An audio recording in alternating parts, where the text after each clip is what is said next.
Bienvenidas y bienvenidos a la unidad 1 del curso de Ecología, Economía de la Naturaleza. En ella abordaremos dos aspectos. Uno está relacionado con los flujos de energía y de materia en el ecosistema. El ecosistema es la unidad de estudio de la ecología. Y dos, analizaremos la estructura del ecosistema. La ecología, en su contexto histórico, es una ciencia que estudia las relaciones entre los seres vivos. Y por ello, el ecólogo se encarga de proponer leyes de estructuración y funcionamiento de las comunidades de organismos y su relación con el medio. En su contexto histórico, los albores de la ecología se remontan a los griegos. Es así como Aristóteles fue la primera persona que documentó aspectos relacionados con la ecología, como por ejemplo la historia de los animales. Era un trabajo muy relacionado con el modo de vida animal, con la etología, con explorar el comportamiento de los animales y cómo ese comportamiento tenía alguna relación con el comportamiento humano. Sin embargo, solo hasta el siglo XVIII, un naturalista sueco, Carl von Linné, propuso una relación entre la teología y la naturaleza a través de un escrito conocido como Economia Natura, que relaciona básicamente al hombre con la naturaleza y cómo el hombre se apropia de los recursos que en ella hay.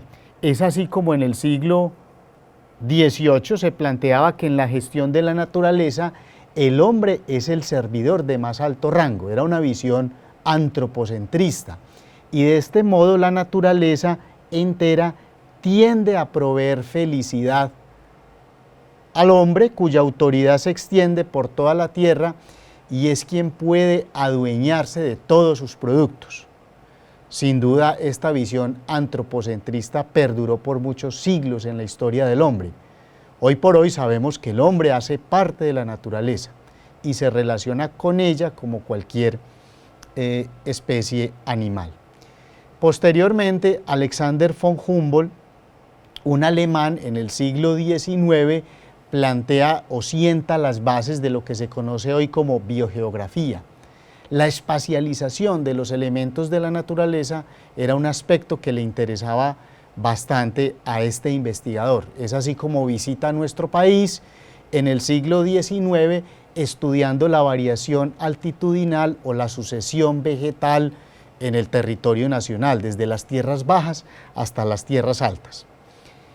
Y en paralelo, Ernst Haeckel, otro alemán, es la primera persona que utiliza el término ecología, Ökologie en alemán, y lo utiliza en un escrito denominado Generelle Morphologie de los Organismen, que significa básicamente morfología general de los organismos, dado que él estudiaba la biota haciendo símiles entre la forma de los organismos y las formas geométricas. Utilizaba ángulos y líneas para dibujar los organismos y analizar sus simetrías.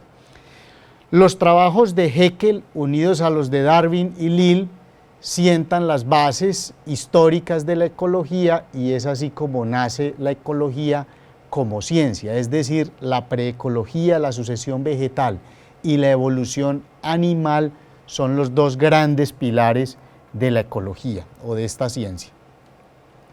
En 1877 el zoólogo Carl Möbius introduce el término biocenosis, que se refiere a las relaciones que hay entre los organismos productores y consumidores en el ecosistema, es decir, es un concepto que relaciona los intercambios de materia y energía entre componentes de un sistema. Eugen Warming sentó las bases de la geobotánica general, la florística y la ecológica, y luego Clemens y Coles plantearon los fundamentos de la ecología dinámica, es decir, introducen el tiempo en esta ciencia. En 1970 se considera la ecología como una ciencia, entonces podríamos decir que es una ciencia reciente que aparece a finales del siglo XX. Y el ecologismo nace como una expresión social de preocupación por la naturaleza. El ecologismo es entonces una expresión social, en tanto la ecología es una ciencia fáctica o experimental. En resumen, podríamos decir que la ecología tiene dos momentos: la preecología, que se basó básicamente en el estudio de la vegetación y la sucesión, y la ecología de especies, basada esencialmente en las teorías de Darwin o las teorías de la evolución. En términos de la estructura, aquí vemos en un ejemplo cómo la estructura trófica, es decir, la estructura alimentaria en un ecosistema, tiene dos grandes componentes. El primero está relacionado con la cadena de pastoreo y el segundo relacionado con la cadena de detritus. Entiéndase por la cadena de pastoreo aquella cadena de intercambio de materia de energía que parte de la energía lumínica proveniente del sol. Gran parte de esa energía se transforma en calor, ese es el costo entrópico dentro de este componente, pero una fracción pequeña de esa energía se transfiere a otros niveles tróficos y es así como unos organismos, alimentándose de otros, pueden incorporar esa biomasa alimentaria a sus cuerpos, y es así como los organismos no solo crecen en tamaño, sino en número.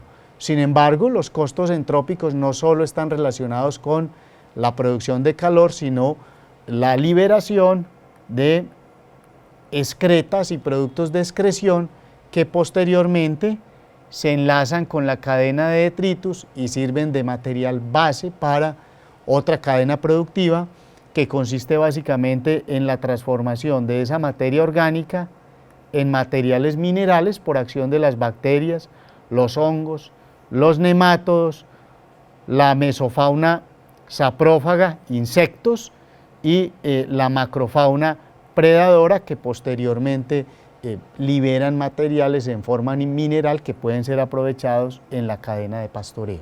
En esencia, tenemos dentro de la estructura trófica dos cadenas, una cadena de pastoreo y una cadena de detritus. La cadena de pastoreo tiene que ver básicamente con la producción fotosintética en el agua y en la tierra, y la cadena de detritus tiene que ver con la mineralización de la materia orgánica proveniente de los productos de excreción y excretas de la cadena de pastoreo, que sirve de base para que en la cadena de detritus esos materiales puedan ser reutilizados y ciclados nuevamente a la cadena de pastoreo.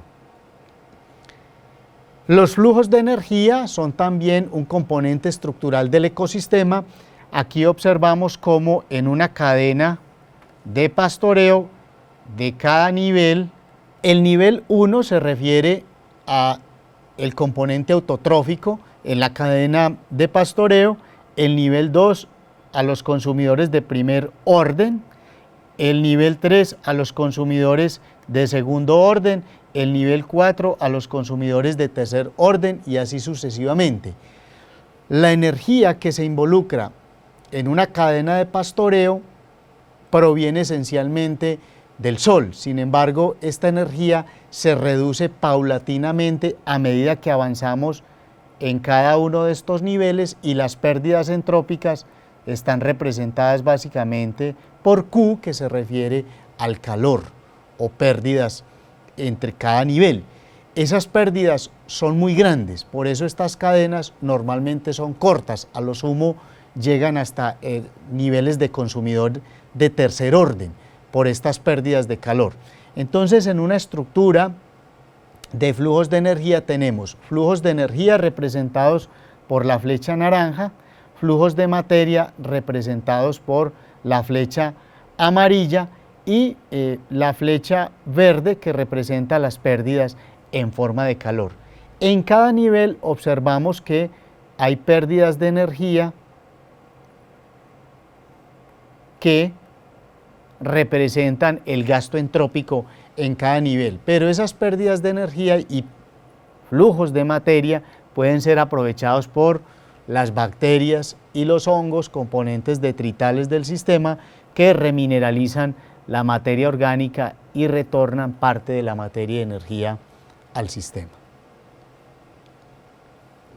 Desde el punto de vista de la materia, los movimientos de esta están representadas en el ecosistema por la productividad, que no es más que un proceso en el cual se fija biomasa en cada uno de los niveles tróficos.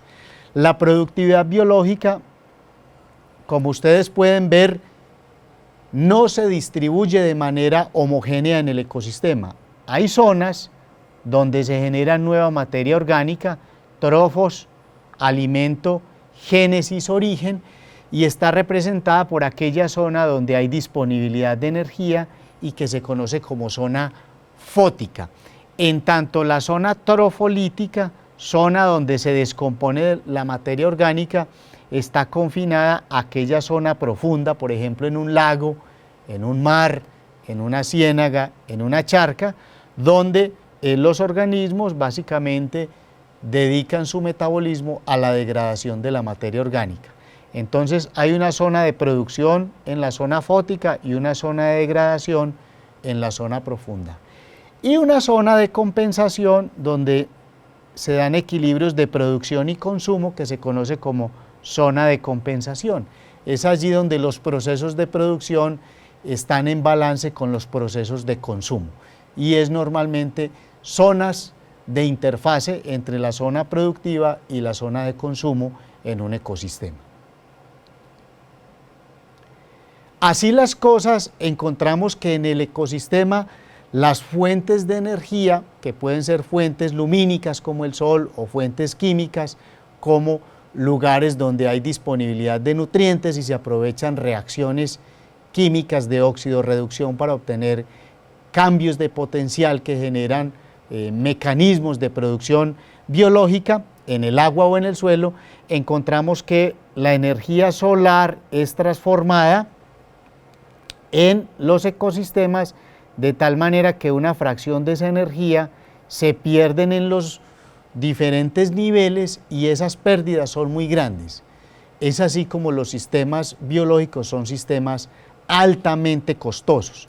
Veamos cómo la energía que llega a nuestro planeta, que es del orden de 1.700 kilocalorías por metro cuadrado por día, se reducen en un nivel de consumidor de tercer orden a 21 kilocalorías por metro cuadrado por día.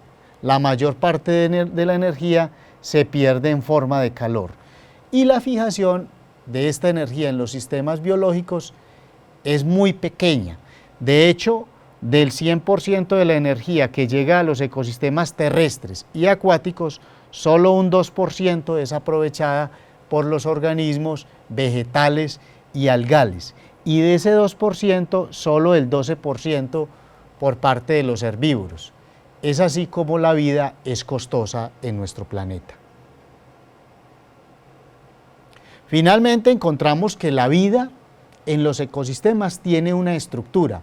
La distribución de los organismos o de los componentes bióticos en matrices acuosas como el agua o en matrices sólidas o semisólidas como el suelo o los sedimentos no es aleatoria, responden a una estructura y esa estructura está relacionada con las escalas tróficas a las cuales pertenecen los organismos. Es así como en la escala trófica de los productores, los organismos se encuentran en zonas donde hay disponibilidad de energía, mientras que en la escala trófica de los consumidores se encuentran los organismos que transforman la materia orgánica en materia mineral.